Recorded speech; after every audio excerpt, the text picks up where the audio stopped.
The first system of homeostasis that we're going to look at is thermoregulation, so thermo being heat or temperature, so it's basically just regulation of body temperature.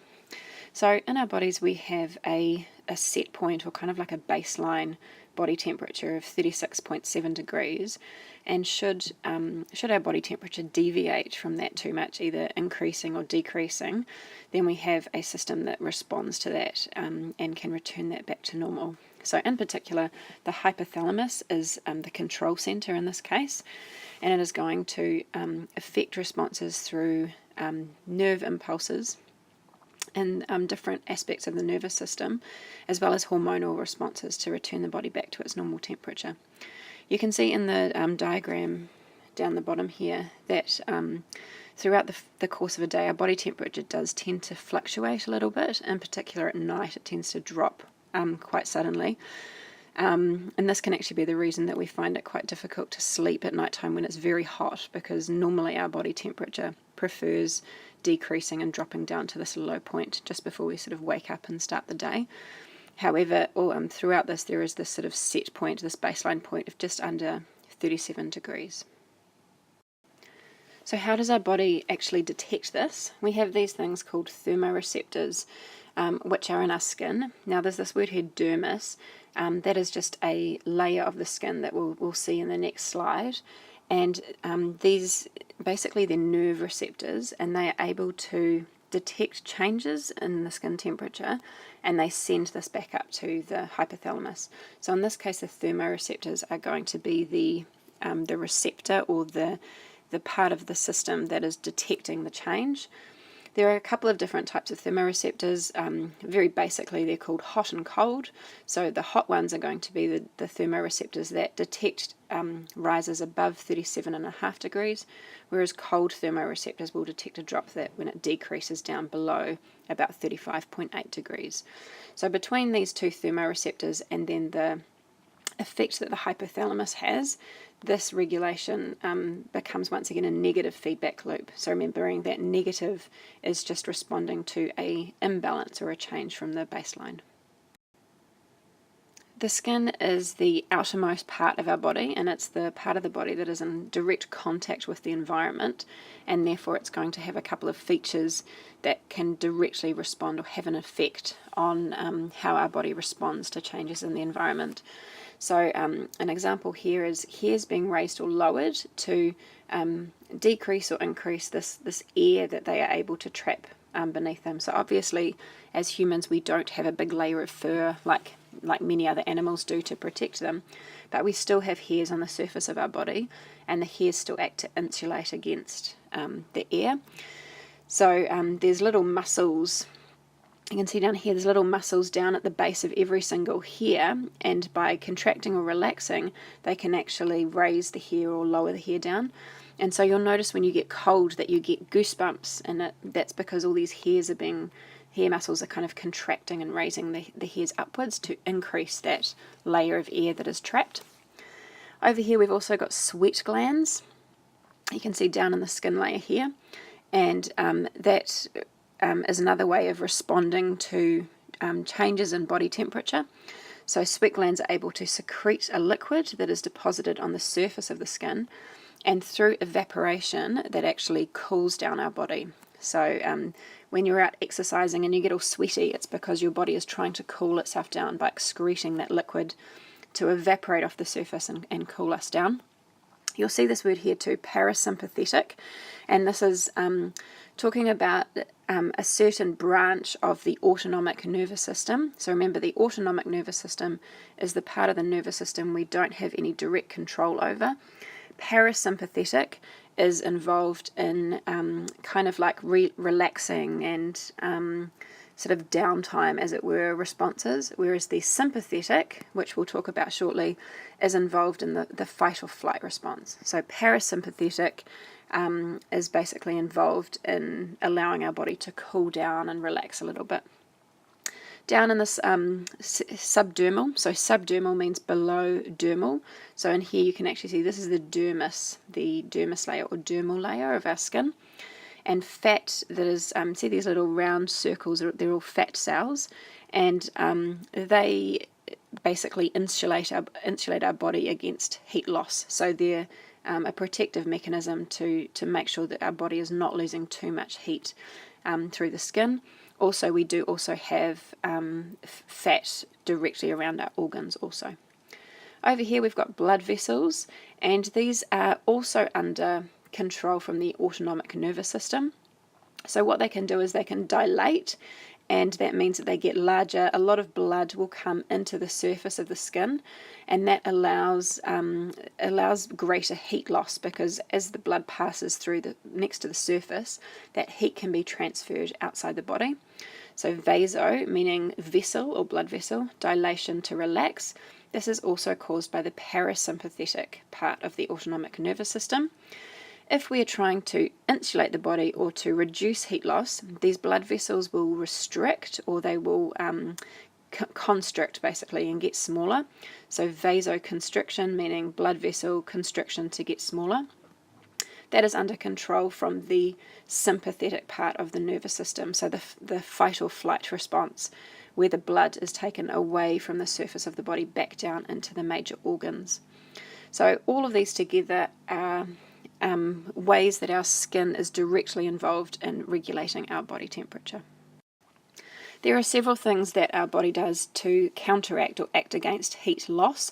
So firstly, factors that can increase our body temperature are going to increase the heat loss, basically through radiation. So the radiation is the major source of heat loss in the body. So for example, wind. If you have a lot of wind passing over your body, it means that radiation is going to happen much faster, because the air around you is rapidly being replaced very quickly, and so it maintains this thermal gradient, this sort of gradient of temperature. Also, obviously, if it's very cold outside, and in particular if you're exposed to that temperature over a long period of time, that can accelerate or make that heat loss much greater. Also because you've increased this thermal gradient between your body and the environment. Being inadequately clothed. So if you do not have enough layers on, for however cold it happens to be, then there is going to be less air trapped between your body and the outside, and you'll also lose heat in that way. And often the weather forecasts will have how many layers should you be wearing today. So is it a 1 layer day, a 2 layer day? It's also really important in babies when they're very little. They are not able to regulate their own body temperature, and so it's very important when babies are very little and it's cold that you have multiple layers on them also. Obviously, if you're wet or if you're in cold water, it is also going to accelerate the heat loss. In this case, it's going to be through conduction. So look, we're doing physics. We've got radiation up here, and we've got conduction down here, so all forms of heat transfer. And the other part, if your body is dehydrated or if you're in shock, it's going to lower your blood volume or lower your blood pressure as well, and that also reduces your ability to retain heat within your body. So all of these factors are adding up to your body losing heat. And in order to counteract this, responses to the heat loss, generally these are brought about by sympathetic part of the autonomic nervous system. So once again, this is this fight or flight kind of response that is acting, and we'll talk about this in the next slide. So this image here shows several different ways that our body acts to counteract that heat loss. So it's basically ways that we're going to get our body temperature increasing again. So this heat promoting center, or this monitoring center in the hypothalamus of the brain, is able to detect through sensory nerves and through thermoreceptors in our skin if our body temperature falls below 35.8 degrees, and then it is going to act. So it's going to bring about changes in our body, or effectors that are able to conserve heat in our body. So a couple of the things that happen is that thyroxine, which is a hormone produced in our thyroid gland up here, and adrenaline, which is actually produced in the adrenal gland just above our kidneys in our back, and that is going to increase the metabolic rate. So basically these two hormones act to increase the reaction time within our body of certain reactions in order to sort of heat our bodies back up again. In extreme cold, so in very serious conditions, these hormones can also increase energy-releasing activities in the liver. So the liver then becomes involved in trying to increase the body temperature. We also get muscle activity happening, in particular shivering. So muscles involuntarily contracting provides heat because our muscles are working, and by generating that movement, they also generate internal heat. So when you get very cold, you automatically start to shiver. And then finally, although this lady doesn't look like she has any hairs on her legs, but hairs on our body will also stand up on end, and that's these little muscles we were talking about. They're actually called erector muscles, and they will raise hairs up, which increases this insulation layer of air. The blood flow to the skin also decreases, and this is to take that possibility of losing heat through the blood away from the surface. So opposite to that is this heat gain rather than heat loss. And so we can look at some factors that are going to cause our bodies to gain heat. So these are kind of common sense things. So for example, being in a warmer environment where our thermal gradient is not very great, and it means that our body doesn't lose that heat. High humidity can also reduce how effective sweating can be. So if you've got sweat forming on your skin, but it's also very, very moist in the air, that sweat is not able to evaporate because there is no sort of water concentration gradient happening. Excessive fat deposits, which is a bit sad for some of us, that if you do have a lot of fat in your body, it actually provides you with a lot of insulation, and so it can become much harder to lose the heat generated by activity through our bodies. And also if you're wearing too many layers, so you're trapping a lot of air and you're not allowing that heat to escape. And obviously, alternatively to heat loss, the heat gain is brought about through the opposite system. So this is through the parasympathetic autonomic nervous system. This is the opposite to fight or flight. This is like the relax and chill out version of our autonomic nervous system. And we'll go through that on the next slide. So these are some of the ways that our body counteracts heat gain. So in other words, how it allows our body to lose that heat and come back down to a baseline temperature. So once again, the hypothalamus is the control center, and it detects information coming from the thermoreceptors. And these are these hot thermoreceptors. If our body temperature goes above 37.5 degrees, it then kicks off a system that will affect some responses to reduce that heat gain. So one of the first things that happens is sweating, and so the sweat glands in the skin release that liquid onto the surface of the body, and then that evaporation cools the body down. So that's one of the first things that happens when you start exercising. Muscle tone and metabolic rate can also decrease. So just to kind of say everything is relaxed and your body's trying to slow down basically to reduce how much heat you are generating in itself. The blood flow to the skin increases. So often when you exercise, you get very red in the face, or even red in parts of your body that you're exercising. And that is because your body is trying to cool down. So the blood is pooling near the surface through vasodilation. That's the parasympathetic part of the autonomic nervous system. And that allows a greater thermal gradient so that you're more likely to lose heat from the blood directly into the environment.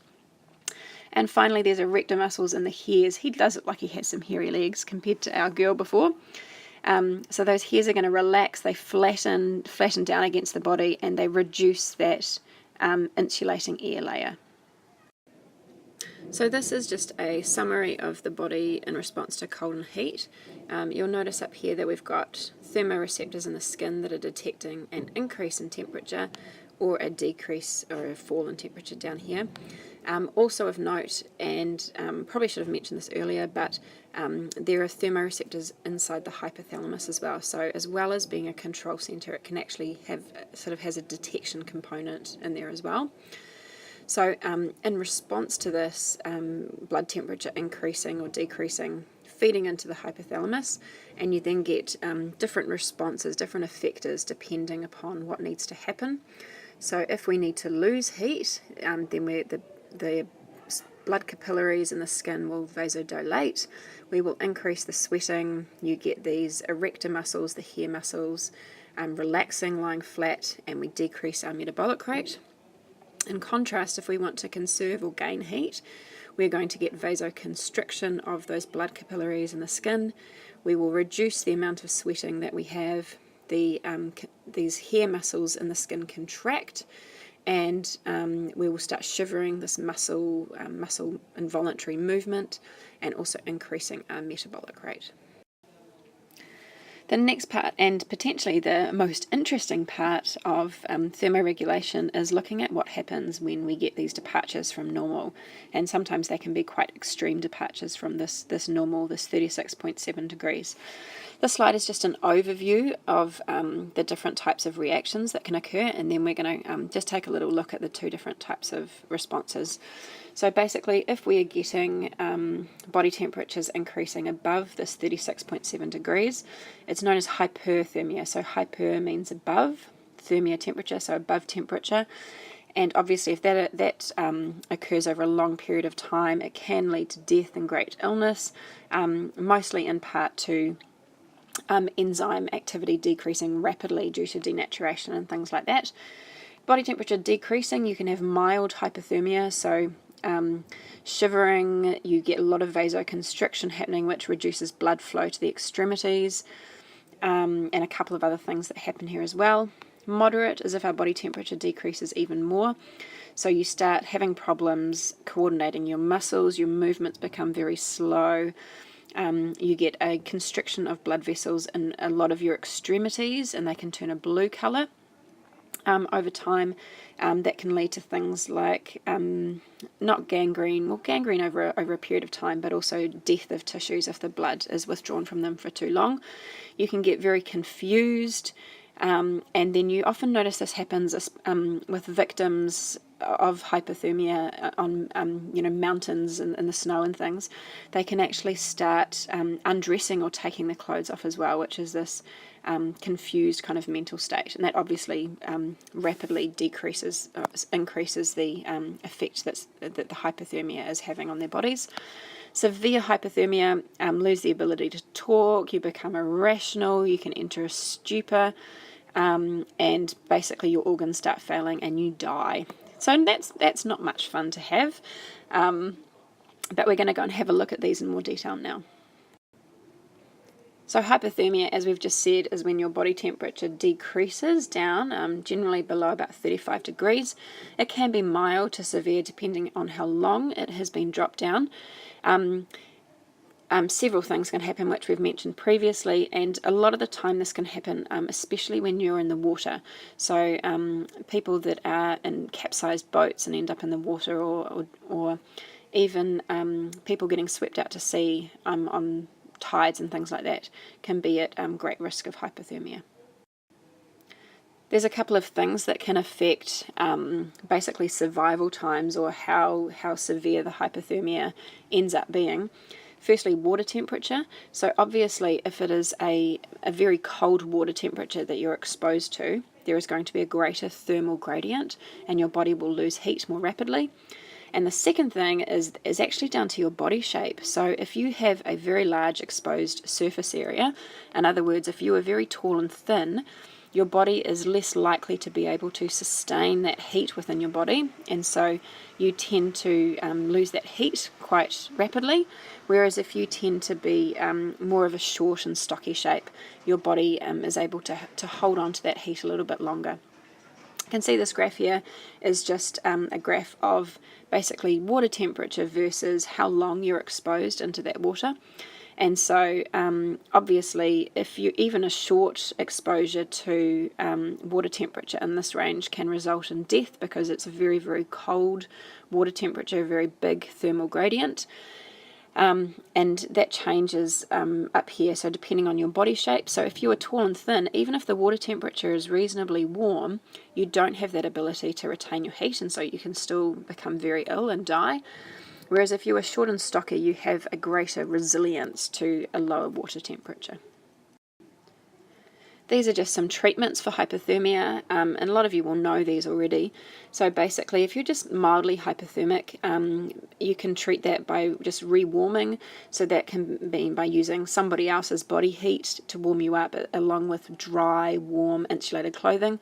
So, for example, getting into a sleeping bag with warm, dry clothing, and often getting someone else to get into the sleeping bag with you to get their body heat off them. If it becomes more serious, then body heat is not enough alone passively to rewarm you, and so you might need things like hot water bottles or a bath to try and get your body temperature back up. Severe hypothermia, you need basically internal core warming, so that might be delivery of warm IV fluids, or warm air being inhaled, or even pumping your blood out through an external machine, like a heart-lung bypass, that will warm your blood and then pump it back into your body. So hyperthermia is the opposite to what we've just been talking about, and it's elevation of the core temperature beyond normal, so sort of above about 38 degrees Celsius. And it's different from having a fever, and we'll talk about that shortly. So it's basically that your body is absorbing or generating heat faster than you can get rid of it. So it can happen in very extreme weather conditions up here, very, very hot, and sort of extreme exercise. So if your body is generating a lot of heat and you happen to be in a hot environment, then your core body temperature can rise. As we said previously, it can actually cause the enzymes to start failing in their function, and also the organ systems start failing. It can also be brought about by the action of some drugs. And down here is an interesting note, which you might want to go and do some research on, which is can be used as a tool for actually treating some cancers. So this is looking at the differences between hypothermia and fever. So with a fever, the hypothalamus resets its core temperature, its baseline temperature, to be higher than normal, and then the body is then trying to reach this new temperature, which is why heat is generated by the body, and why when you get a flu or a virus, your body temperature can feel quite hot. Whereas compared to this, a period of hyperthermia, the temperature has not changed in the hypothalamus, but it is just that the body is still trying to lose that excess heat to get back down to that baseline. So this is a summary of the two different types, the hyperthermia, hypothermia, and the difference that fever is.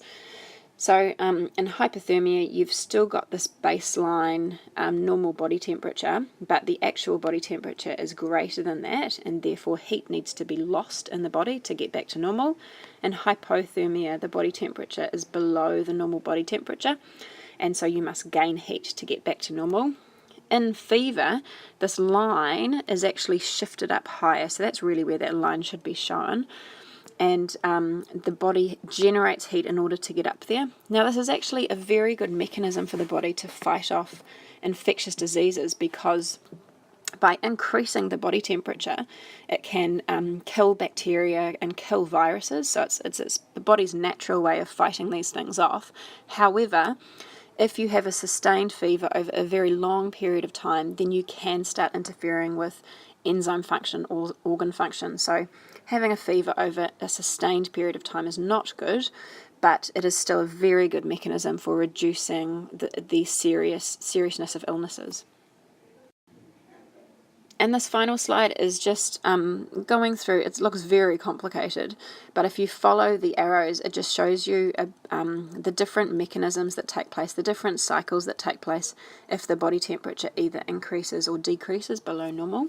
I'm not going to go through the whole thing with you because you guys can read through that by yourselves, but basically if you get an imbalance in your from the core temperature, if it increases, for example, we're seeing here that the blood is warmer than the set point. This stimulates, it goes to the control center of the hypothalamus.